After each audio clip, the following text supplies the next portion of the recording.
natural building material environment is all about using materials that are low energy embodiment, meaning that they don't come into the building scenario already having expended a lot of energy, and in their utilization as a building material they don't continue to demand a lot of energy input. We this week are actually at a conference for a group that champions the use of natural building materials,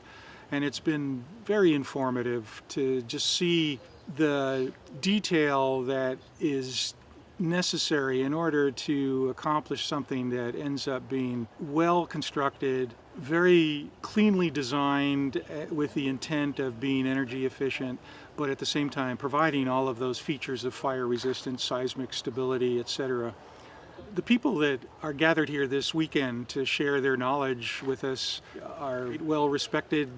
experts in their fields that span everything from construction technologies. They've been contractors and designers and architects, and they've been very fundamentally responsible for getting significant additions to the building code to allow some of these technologies to be utilized by those of us that are wanting to have a high quality home.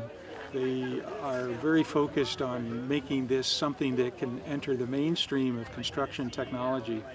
Quite honestly, it creates this process that could otherwise be quite overwhelming, maybe even depression inducing, to something that actually gives you hope and brings some excitement to the whole process.